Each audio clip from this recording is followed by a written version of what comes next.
Here's what I've come to realize about perfect happiness. It's as fragile as the bubbles that form on the top of a pancake. I know a fair amount about the subject of pancakes because I used to eat them all the time, not just for breakfast. When my dad was in charge of meals, pancakes could and would be served for breakfast, lunch, snack, and special pancake dinner, too. Whether we stayed at home and made them ourselves, went out for brunch at the local Flapjack Shack, or dined at that more famous international house of pancakes, I can say with confidence that I was quite the student of the pancake-making process. But back to the bubbles. When you make pancakes, you mix together all the ingredients and ladle the batter onto the hot griddle or in the frying pan. Then, the next thing you're supposed to do is look for the bubbles to appear, because when the time is right, they'll float to the top and sides of the pancake. The reason these bubbles are important is because when you see them, that's how you know you're close. The time is near. It's also your cue to give those pancakes a flip, because if you don't, they burn, and your cakes are toast. So, those tiny bubbles signal everything's about to get turned on its head. That's why the perfect pancake bubble can only exist for a small moment in time. After it serves its purpose, making your mouth water in anticipation of what's to come and letting you know it's time for its world to turn upside down, it pops and fades away. What comes next, how the thing actually turns out, depends on your variables. What you've added to the mix, how much you've stirred the pot, your ability to blend, its general shape, fat content, toppings, timing, and luck.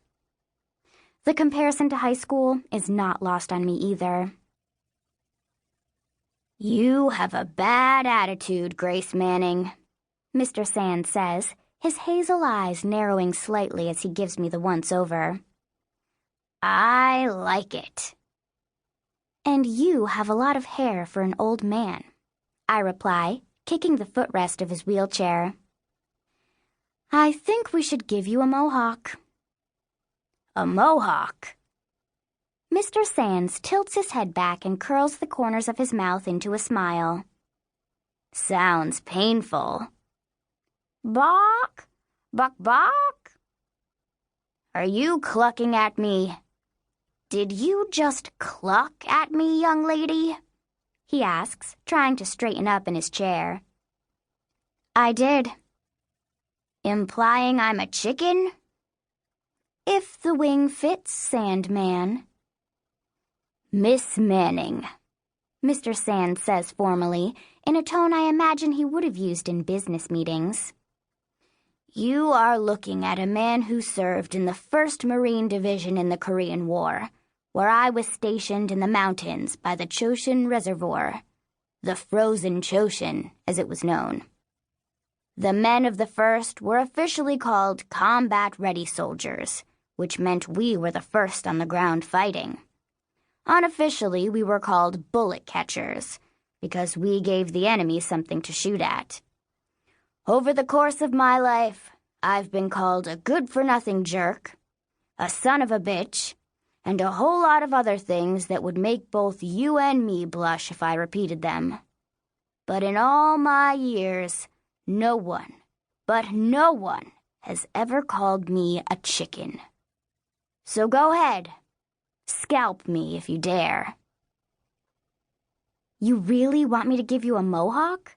I ask. "Are you serious?" "I'd say serious as a heart attack, but they don't like people to joke about that around here."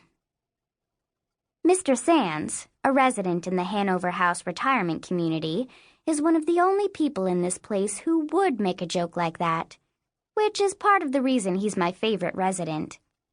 More accurately, he's my favorite resident by a mile, and I'm not just saying that because he's also the guy who taught me how to cheat at Texas Hold'em. I've been working as a candy striper at Hanover House, one of the premier facilities for seniors in beautiful suburban Philadelphia, since school started, the beginning of my sophomore year.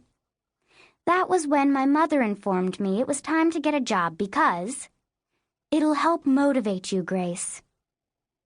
Before this time, I'd never realized Mom thought my level of motivation presented a problem. I never knew she'd given the subject any thought at all, for that matter. But even though I'd never admit it to her, I actually wanted to get a job. Having a built-in reason to escape the house a few days a week seemed like a pretty good deal to me. Finding some place to hire me turned out to be harder than I expected. I couldn't get work as a waitress because no restaurant wanted to hire someone who'd never waitressed before. And retail was another no-fly zone for 2 reasons. 1, I don't care about clothes. And 2, the girls who work in those stores freak me out. I always feel like they size you up according to your size.